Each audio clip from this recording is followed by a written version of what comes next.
Hi hello welcome to my YouTube channel match with AK. ಇವತ್ತು ನಾವು ಏನು ಮಾಡೋಣ, SSLCಯ ಒಂದು 2024-25 ಮಾದರಿ ಪ್ರಶ್ನೆ ಪತ್ರಿಕೆಯಲ್ಲಿರುವ 2 ಅಂಕದ ಪ್ರಶ್ನೆಗಳನ್ನು ಇವತ್ತು ಬಿಡಿಸ್ತೀನಿ. ಏನಂದ್ರೆ ಮೊದಲ ಪ್ರಶ್ನೆ ಏನೈತೆ ಅಂದ್ರೆ 3, 5, 7 ಈ ಸಮಾಂತರ ಶ್ರೇಣಿಯ ಮೊದಲ 20 ಪದಗಳ ಮೊತ್ತವನ್ನು ಸೂತ್ರ ಬಳಸಿ ಕಂಡುಹಿಡಿಯಿರಿ. ಏನು ಕೊಟ್ಟಾರಂದ್ರೆ ಚೆನ್ನಾಗಿ ಓದ್ಕೋಬೇಕು. ಫಸ್ಟ್ ಮೊದಲ ಪ್ರಶ್ನೆ ಏನು, ಮೊದಲ 20 ಪದಗಳ ಮೊತ್ತವನ್ನು ಸೂತ್ರ ಬಳಸಿ ಮೊತ್ತ ಹೇಳ್ಯಾರ. ಇವಾಗ ಮೊದಲ ಪದಗಳ ಮೊತ್ತದ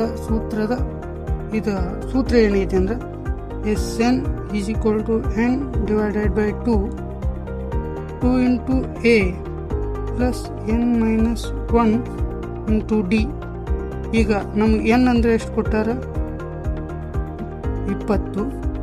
A ಅಂದರೆ ಏನು, A ಅಂದರೆ ಮೊದಲನೇ ಪದ A ಆಗಿರ್ತೈತಿ. ಇಲ್ಲಿ 3. D ಅಂದರೆ 2 ಪದಗಳ ನಡುವಿನ ಐತಿ. ಈಗ 5, 3 ಎಷ್ಟು 2 ಐತಿ, 7 ಮತ್ತು 5 2 ಐತಿ. ಏನು ಎಲ್ಲ ಈಕ್ವಲ್ ಐತಿ, ಅದಕ್ಕೆ D = ಎಷ್ಟು 2. ಈಗ S20 = 20 / 2 × 3 + 20 - 1 × 2. ಈಗ ಇದರಲ್ಲೆಲ್ಲ ಹಾಕಿದೀವಿ ನಾವು ಸೂತ್ರದೊಳಗೆ. ಇವಾಗ S20 = 10 × 2 3 ಎಷ್ಟಾಗುತ್ತೆ 6 + 19 × 2. ಈಗ S20 = 10 ಹಂಗೆ ಇಡಿ, 6 ಹಂಗೆ ಇಡಿ. ಇದು 19 ಇಡಲಿ ಎಷ್ಟು 38. ಈಗ 19 ಇಡಲಿ ಎಷ್ಟಾಯ್ತು 38 ಆಯ್ತು. ಈಗ S20 = 10 × ಎಷ್ಟಾಯ್ತು 44 ಆತೈತಿ. ಇದು ಕೂಡಿಸ್ರಿ. ಅವಾಗ 10 × 44 440 ಎಷ್ಟಾಯ್ತು. ಒಟ್ಟು ಮೊತ್ತ ಎಷ್ಟಾಯ್ತು 445.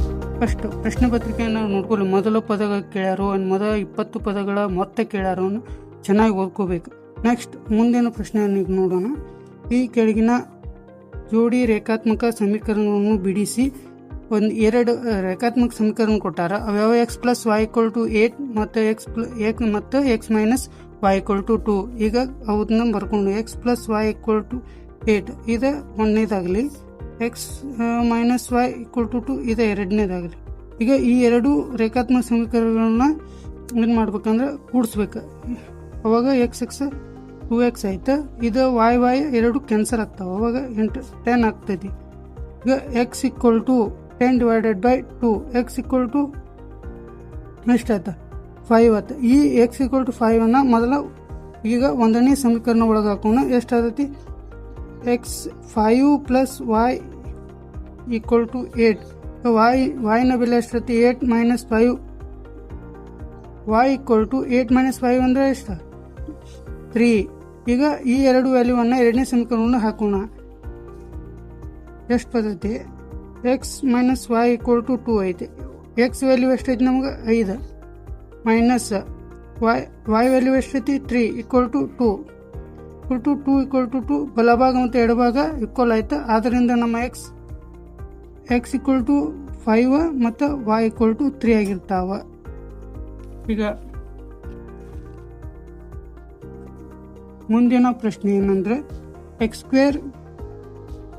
+ 4x - 60 = 0 ಈ ವರ್ಗ ಸಮೀಕರಣದ ಮೂಲಗಳನ್ನು ಕಂಡುಹಿಡಿಯಿರಿ. ಈಗ ಈಗ ಏನೈತೆ ಅಂದ್ರೆ x² + 4x - 60 = 0. ಈಗ ಈ ಸಮೀಕರಣವನ್ನು ಬಿಡಿಸಿ ಬರಿಬೇಕಾದ್ರೆ x² ಈ ಮಧ್ಯಮ ವರ್ಗವನ್ನು ಬಿಡಿಸ್ಬೇಕು. ಈಗ ನೋಡ 60 × x² = x² ಆಯ್ತು. ಅವಾಗ 2 ಪದಗಳು ಮೈನಸ್ ಐತಿ, -60 x². ಈಗ ಅವು 2 ಈ ಮಧ್ಯಮ ವರ್ಗವನ್ನು ಬಿಡಿಸಿ ಹಂಗೆ ಬರಿಬೇಕಂದ್ರೆ ಈ 60 - 60 × x² ಮಾಡಿದ್ರೆ ಎಷ್ಟು -60 x². ಹೆಂಗೆ ಡಿವೈಡ್ ಮಾಡ್ಕೋಬೇಕಂದ್ರೆ ಅವು 2 ಪದಗಳನ್ನ ಗುಣಿಸಿದ್ರೆ -60 x² ಬರಬೇಕು. ಅವನ್ನ ಕೂಡಿಸಿದ್ರೆ ಎಷ್ಟು ಬರಬೇಕು 4x ಬರಬೇಕು. ಹಂಗೆ ಯಾವ ಸಿಗ್ತಾವ ಅಂದ್ರೆ ನಮಗೆ 10x × -6x. ನೋಡ್ರಿ ಈ 10 × 6 ಎಷ್ಟಾಯ್ತು -60 ಆಯ್ತು. x × x² ಆಯ್ತು. ಅದ ಎರಡನ್ನು ಕೂಡಿಸ್ರಿ. ಈಗ 10x - 6x ಕೂಡ್ಸೋದಂದ್ರೆ ಇಲ್ಲಿ ಮೈನಸ್ ಇದ್ದು ಪ್ಲಸ್ ಇಂಟು ಮೈನಸ್ ಮೈನಸ್ ಆಗ್ತೈತಿ, ಅವಾಗ 4x ಬರ್ತೈತಿ. ಯಾಕಂದ್ರೆ ಇಲ್ಲಿ ಸಣ್ಣ ಸಂಖ್ಯೆ ಚಿಹ್ನೆ ಮೈನಸ್ ಐತಿ, ದೊಡ್ಡ ಸಂಖ್ಯೆ ಚಿಹ್ನೆ ಎಷ್ಟು ಪ್ಲಸ್ ಐತಿ, ಅವಾಗ 10x ಮೈನಸ್ 6x ಅವಾಗ 4x ಆಗ್ತೈತಿ. ಅದನ್ನ ನಾವು ಇಲ್ಲಿ ಹಾಕೊಳ್ಳೋಣ. ಈಗ 10x minus 6x minus 60 equal to 0. ಈಗ ಕಾಮನ್ ಯಾವ ಇದು ಪದಗಳ ಯಾವ ಸೇಮ್ ಅದಾವ ಅದು ಹೊರಗೆ ತೆಗೋಣ. ಎಕ್ಸ್ ಐತಿ ಇಲ್ಲಿ, ಎಕ್ಸ್ ಇಂಟು ಎಕ್ಸ್ ಪ್ಲಸ್ 10 ಆಯ್ತು, ಮೈನಸ್ 6 ಇದ್ರಾಗ 6 ಕಾಮನ್ ಐತಿ, 6 ತಗೊಂಡು ಎಕ್ಸ್ ಪ್ಲಸ್ 10 ಈಕ್ವಲ್ ಟು 0. ಯಾಕಂದ್ರೆ ಇಲ್ಲಿ 60 ಆಗ್ಬೇಕಂದ್ರೆ ಮೈನಸ್ 6 ಇಂಟು ಪ್ಲಸ್ 10 ಇದ್ದಾಗ ಮೈನಸ್ 60 ಆಗ್ತೈತಿ, ಅದಕ್ಕಾಗಿ ಇಲ್ಲಿ ಪ್ಲಸ್ 10 ಬರ್ಕೋಬೇಕು. ಅವಾಗ ಇವೆರಡರೊಳಗೆ ಯಾವ್ದು common, X plus 10 into X minus 6 equal to 0. ಇವಾಗ ಎರಡು ಇದನ್ನು ಸಿಕ್ಕೊಂಡು ನಮಗೆ ಸಮೀಕರಣಗಳು. ಇವಾಗ X plus 10 equal to 0, X minus 6 equal to 0 ಮಾಡ್ಕೊಂತೀವಿ ಅಂದ್ರೆ ಎಕ್ಸ್ನ ಬೆಲೆ ಇಲ್ಲಿ ಮೈನಸ್ 10 ಆಗ್ತೈತಿ, ಇಲ್ಲಿ ಎಕ್ಸ್ನ ಬೆಲೆ 6 ಆಗ್ತೈತಿ. ಇಲ್ಲಿ ನಮ್ಗೆ ಎರಡು x1 x2 ಅಂತ ಹೇಳಿ ಎರಡು ವ್ಯಾಲ್ಯೂ ಸಿಕ್ಕು ನಮಗೆ. ಅವಾಗ ನಾವು ಹಿಂದೆ ಮತ್ತೆ ಅದ್ರಾಗ ಸಬ್ಸ್ಟಿಟ್ಯೂಟ್ ಮಾಡಿ ನೋಡಿದ್ರೆ ನಮ್ಗೆ 0 ಬರ್ಬೇಕು, ಅವಾಗ ತಾಳೆ ನೋಡ್ಬೇಕು. ಯಾಕಂದ್ರೆ ನಮ್ಗೆ ಗೊತ್ತಿರಲ್ಲ, ಒಮ್ಮೆ ತಪ್ಪು ಆಗ್ಬಹುದು ನಮ್ಮಿಂದ. ಅದಕ್ಕೆ ಏನೈತಿ ನಮಗೆ X square plus 4x minus 60 equal to 0. ಇದೇನಾಗ್ತೈತಿ, ಇವಾಗ ಮೈನಸ್ 10 ಹಾಕೊಂಡು ಮೈನಸ್ 10 ಹಾಕಿದೆ ಅಂದ್ರೆ ಎಷ್ಟು ಆಗ್ತೈತಿ, ಮೈನಸ್ 100. ಇಲ್ಲ ಮೈನಸ್ 10 ಹಾಕಿದೆ ಅಂದ್ರೆ ಪ್ಲಸ್ 100 ಪ್ಲಸ್ ಮೈನಸ್ ಪ್ಲಸ್ ಅಂದರೆ ಮೈನಸ್ 40 ಮೈನಸ್ 60 ಇದು ಎಷ್ಟಾದೈತಿ ನೋಡ 0. ಈಗ 100 ಮೈನಸ್ 60 ಮೈನಸ್ 40 ಮೈನಸ್ 100 ಇಟ್ಕೊಂಡು 0 ಆಯ್ತು. ಇವಾಗ 6 ಹಾಕಿ ನೋಡ, 6 36 plus 4 24 minus 60 equal to 0. 36 plus 24 60 minus 60 equal to 0. ಅದರಿಂದ ನಮಗೆ ಬಂದಿರುವ ಎಕ್ಸ್ನ ಬೆಲೆಗಳ ಏನೈತಿ ಇದು ಏನೈತಿ ಕರೆಕ್ಟ್ ಅದಾವ. ನೆಕ್ಸ್ಟ್ ಮುಂದಿನ ಪ್ರಶ್ನೆಗೆ ಹೋಗೋಣ. ಈಗ ಮುಂದಿನ ಪ್ರಶ್ನೆ ಏನೈತಿ, 3, 1 ಮತ್ತು 0x ಬಿಂದುಗಳು ನಡುವಿನ ದೂರ 5 ಮಾನಗಳಾದರೆ ಎಕ್ಸ್ನ ಬೆಲೆಯನ್ನು ಕಂಡುಹಿಡಿಯಿರಿ. ಇನ್ನು ಎರಡು ಇದು ಪಾಯಿಂಟ್ ಕೊಟ್ಟಾರ ನಮ್ಗೆ. ಇದು x1 y1 x2 y2 ಅಂದ್ರೆ ಎರಡು ಬಿಂದುಗಳ ನಡುವಿನ ದೂರ ಎಷ್ಟಾಯ್ತು, 5 ಮಾನಗಳು. ಅವಾಗ ನಾವು ನಮಗೊಂದು ಎರಡು ಬಿಂದುಗಳ ನಡುವಿನ ದೂರವನ್ನು ಕಂಡುಹಿಡುವ ಸೂತ್ರ ಏನೈತಿ, D is equal to square root of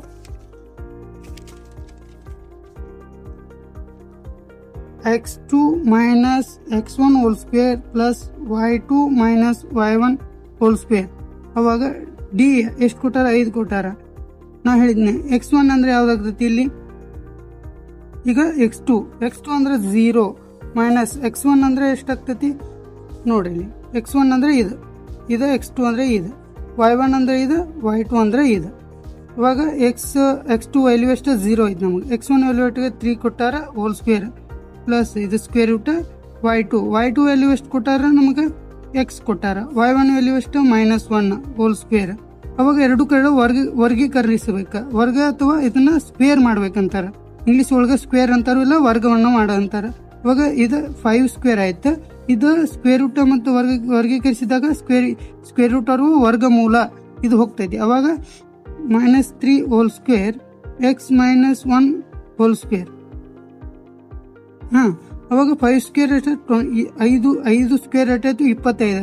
3ರ ವರ್ಗ ಎಷ್ಟಾಗ್ತೈತಿ, -3ರ ವರ್ಗ 9 ಪ್ಲಸ್ x -1 ಹೋಲ್ ಸ್ಕ್ವೇರ್ ಅಥವಾ ವರ್ಗ. 9 ಪ್ಲಸ್ x -1 ಹೋಲ್ ಸ್ಕ್ವೇರ್. ಈಗ next 25 equal to 9 plus x -1 whole square ಆಯ್ತು. ಇವಾಗ x -1 ಹೋಲ್ ಸ್ಕ್ವೇರ್ ಈ ಕಡೆ ತಗೋತೀನಿ, ಈಕ್ವಲ್ ಟು 25 -9. ಏನಿಲ್ಲ, ಈ ಕಡೆ ತಗೊಂಡೆ, ಅವಾಗ ಮೈನಸ್ ಇರ್ತದೆ. ಅದು ಈ ಕಡೆ ಇದ್ದದ್ದನ್ನು ಈ ಕಡೆ ಬರ್ಕೊಂಡು ಈ ಕಡೆ ಬರ್ಕೊಂಡು x -1 whole square equal to 25 -9 ಎಷ್ಟಾಗ್ತತಿ, 25 -9 ಈಕ್ವಲ್ ಟು 16. ಅವಾಗ ಈಗ ವರ್ಗಮೂಲವನ್ನು ನಾವು ಮಾಡಬೇಕು ಎರಡು ಕಡೆ, ಅಥವಾ ಸ್ಕ್ವೇರ್ ರೂಟ್ ಅನ್ನು ಮಾಡ್ಬೇಕು. ಅವಾಗ x -1 equal to square root of plus or -16. x -1 equal to square root ಎಷ್ಟಾಗ್ತತಿ, ಸ್ಕ್ವೇರ್ ರೂಟ್ ಆಫ್ 16 ಅಂದ್ರೆ 4. x -1 equal to plus or -4 ಅಂತ. ಈಗ x -1 ಈಕ್ವಲ್ ಟು ಪ್ಲಸ್ 4. ಅವಾಗ x value 4 plus 1 equal to x equal to 5 ಆಗ್ತೈತಿ.